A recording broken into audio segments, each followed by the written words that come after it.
iconic clubs in English football. And after their shock promotion this season, how did they get here? I don't know, man. Let's find out. This is team 2 of explaining the entire history of the Premier League. We're doing this with every single team, so if you want to see yours, make sure to subscribe. We're going to go back to 1879. Sunderland was founded by schoolmaster James. You can't even lie. That low-key looks a little bit like me, bro. You skipped all the vids? No, I didn't. Allen, and was meant to be just for school teachers. However, the year after, it was renamed the Sunderland Association Football Club and was now open to more than just teachers.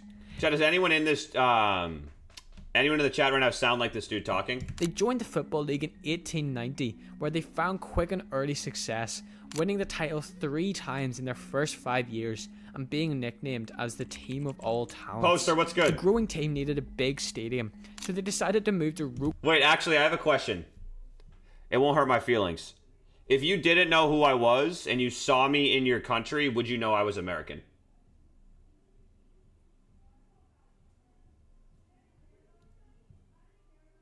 What would give it away?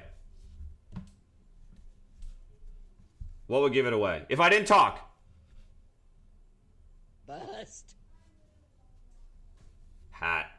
Okay.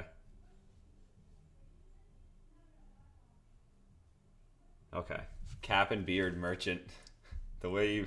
Park in 1898, which had a capacity of around 30,000. Wait, where are you from, Pa? Or Poo? They retained strong positions in the league and had 5 league titles before World War I hit, as all games were suspended.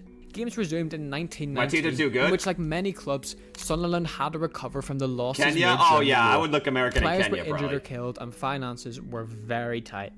The 1920s Sunderland until I die, let's go, man! Appreciate They you! didn't sit and fight for the top. Neither were they in danger of relegation. They sort of sat in the middle for a few years. They did come dangerously close in 1927, surviving by just 1 point. However, they managed to regain their old form around the 30s and won their 6th title in 1936. They continued this winning. No, I don't really care about year this too after much. year. Here After we go. football resumed in 1946, Sunderland were once again affected. Players and finances were limited, and they had to completely rebuild, entering what a lot of people call the Bank of England era. Okay. Sunderland became known as the Bank of England club post-war, as they splurged the cash in an attempt to rebuild the squad and return to their glory like the 30s. They broke the record signing multiple times, and by the early 50s, they had one of the most expensive squads in England. With all this spending, Did they we win? surely performed well, right? Well, not exactly. Fuck! Sunderland finished 3rd in 1950, their highest finish since the 30s. Despite this, they Yo, that dude had third a big idea. That thing got a... Okay. in 1950.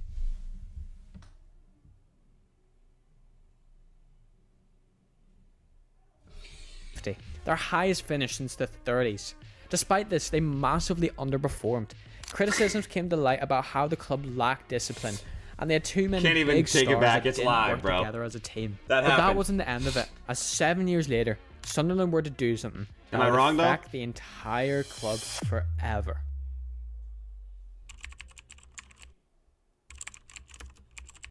No! In 1957, Sunderland were found guilty of making illegal payments to players that went over the salary cap. They were resultantly fined, with several club directors being suspended and even banned.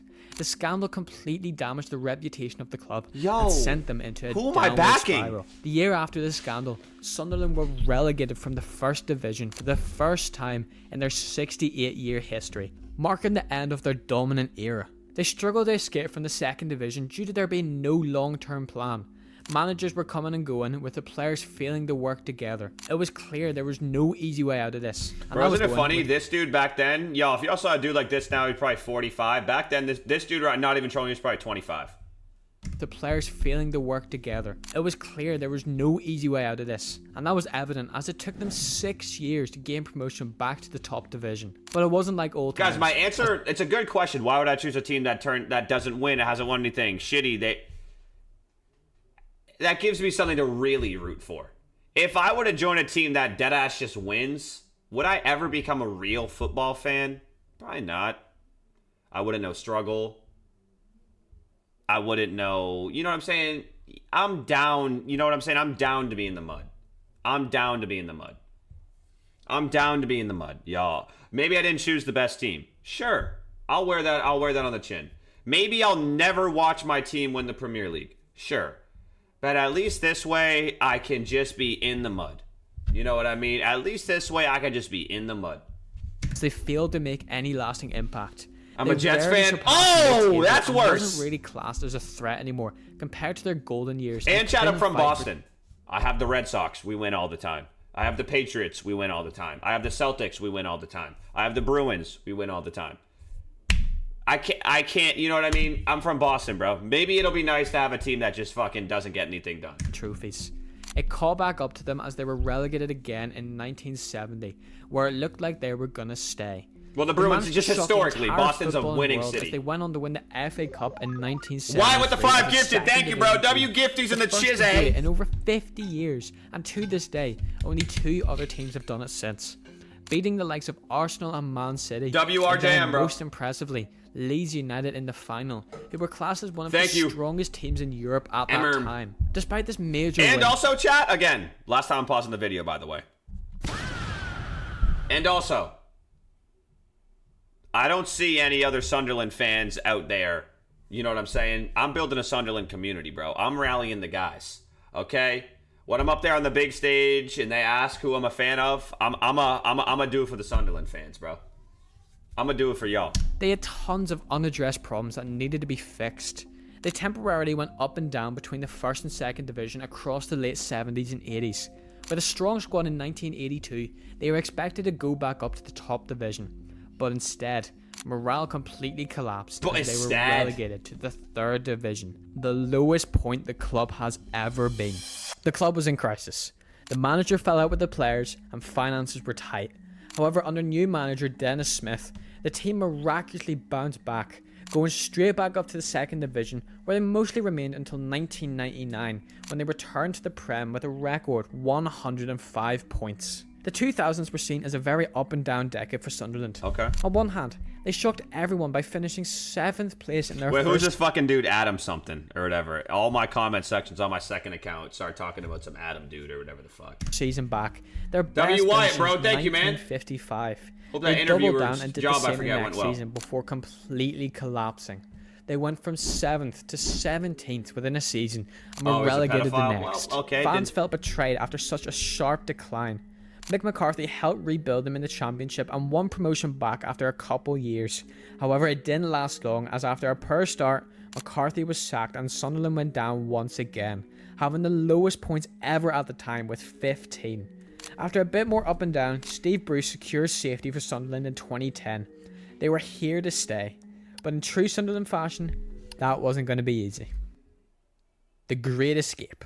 Yes. Not once, not twice, not 3, but 4 times. The 12-13 season saw the club facing the strong chance of relegation. They brought in DeCanio in a shock decision. Yo, wait, this is getting me juiced. He delivered 3 and helped them survive relegation, finishing 17th. In 2014, Sunderland were bottom with 6 games to go, having the likes of Man City, Chelsea and United to play. This is why we fucking root for them! This is me. This is me when our team is against the wall, back against the wall, man. We got fighters. We got fighters, okay? We got people. Come on! They miraculously managed to beat all 3 and then West Brom to safely secure all odds. In 2015, a late season surge saw Sunderland escape relegation once again, finishing 16th. In 2016, the club were practically relegated before losing just 3 of their last 16 games and grasping survival thanks to Sam Arglais. It was incredible that they had held on for this long. However, their end was always coming, and in 2017, Sunderland finally collapsed and were relegated from the Premier League. It was all okay, as they were expected to bounce back quickly and return the next season. However, what was to happen next would ruin Sunderland forever. What? A disjointed and demotivated squad that had no real leadership and team qualities. What? Left Sunderland with a destructive season. What? The added factor of chopping and changing managers meant out of all odds they finished bottom of the championship. What? Dropping down to the third division for just the second time ever. The owner had withdrawn any financial backing and put the club up for sale. The club were in crisis. What? The lowest point they've ever experienced. But after the club was sold to Stuart Donald, a new rebuild was promised. Yeah, let me buy it. It wasn't easy. They remained in League One for 3 years, losing out in the playoffs every single time, before finally beating Wycombe Wanderers in the final in 2022 to take them back to the Championship. After an unexpected first season finishing 6th, reality set in as they finished the next season in 16th, rotating between 5 managers in that 23-24 season. However, there was something new brewing. They'd focused on a young squad. No quick fixes, but instead long-term solutions. Bro, y'all hear me, man? I'm rocking with my guys, man. It was going to take time, but when that time came, they would explode. The 24-25 season saw Sunderland get off to a strong start, topping the league table in 9 games. Despite their average age squad of 23, they managed to grasp a... Bro, that's my age! Fuck it, I'll put on the boots. I'm in. Fuck it. I'll suit up. The kit's on the way. I just gotta go to Dick's Sporting Goods to get some boots. Playoff spot in 4th. This was their chance at promotion glory once again. It wasn't going to be easy. Their form dropped off massively at the end of the season, losing all of their last 5 games. They faced an informed Coventry for a place in the final. After winning the first leg, all they had to do was defend their lead. Did we do it? It was tough as they eventually broke down, giving Coventry that much needed equaliser. But that was until the 93rd minute. What? When happened? Daniel Ballard My goat. did the unthinkable. What'd he do? Plenty of movement inside the box.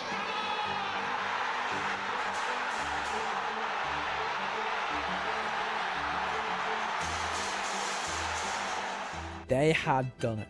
They were 1 win away from making history and regaining a spot in the Premier League once again. However, they went up against Sheffield United, who were outright favourites to win.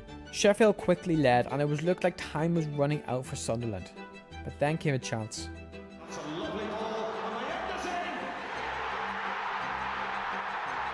They were back in it. All they needed was 1 more goal.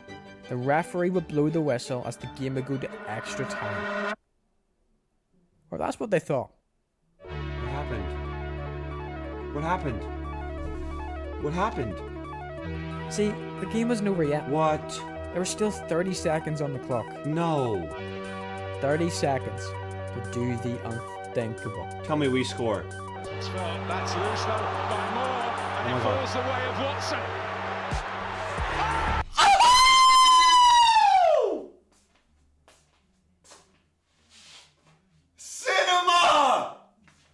Cinema! Holy shit, and I have the same physique as that guy too! Cinema! Yo, that's how we did it? That's how we did it, and I'm emphasizing we. That's how we did it?